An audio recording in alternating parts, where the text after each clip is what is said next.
గాంధీ భవన్ లో సీఎం రేవంత్ రెడ్డి అధ్యక్షతన పీఈసీ సమావేశం కానుంది. ఈ నేపథ్యంలో 25 మంది కమిటీ సభ్యులు, మంత్రులు ఉత్తమ్ కుమార్ రెడ్డి, కోమటిరెడ్డి వెంకటరెడ్డి, పొంగులేటి శ్రీనివాస్ రెడ్డి, సీతక్క, భట్టి విక్రమార్క, పొన్నం ప్రభాకర్ ఈ సమావేశానికి హాజరు కానున్నారు.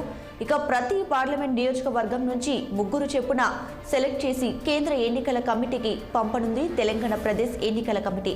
ఇక అభ్యర్థులను ఫైనల్ చేసిన తర్వాత కేంద్ర ఎన్నికల సంఘం టికెట్లను కేటాయించనుంది. ఈ నేపథ్యంలో నల్గొండ, ఖమ్మం, నాగర్ కర్నూలు నియోజకవర్గాలు అధిష్టానానికి తలనొప్పిగా మారిపోయాయి.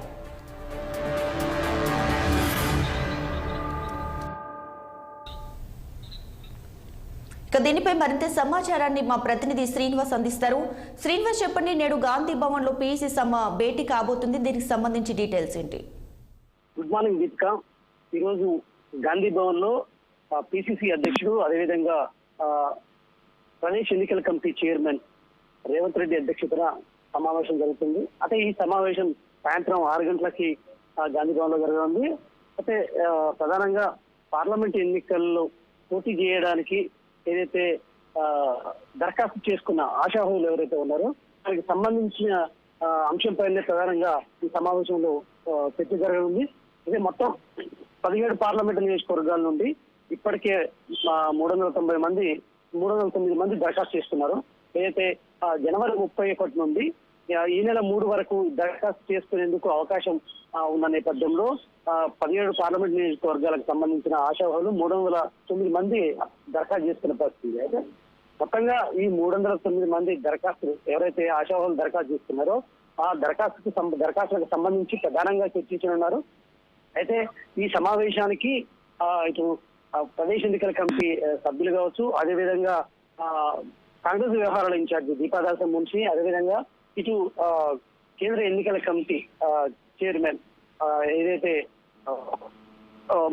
ముగ్గురుతో ఉన్న కమిటీ ఉంది, అదే రాహుల్ చౌదరి కావచ్చు, అదేవిధంగా జిగ్నేష్ మెహాని, అదేవిధంగా విశ్వజిత్ కదం, ఈ ముగ్గురు కూడా హాజరవుతారు. అయితే మొత్తంగా త్వరలో ఏదైతే పార్లమెంట్ ఎన్నికలకు సంబంధించి నోటిఫికేషన్ విడుదల కానున్న నేపథ్యంలో ప్రధానంగా అభ్యర్థుల ఎంపికకు సంబంధించి ఈ సమావేశంలో చర్చ జరగనుంది.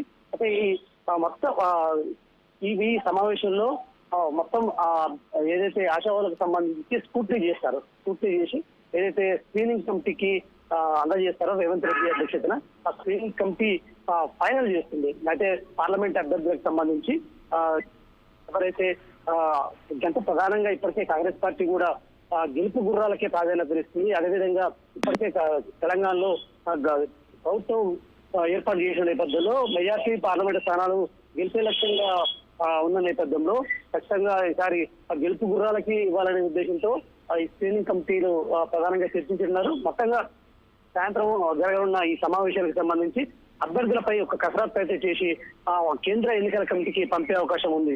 Deepika, thanks for the update Srinivas.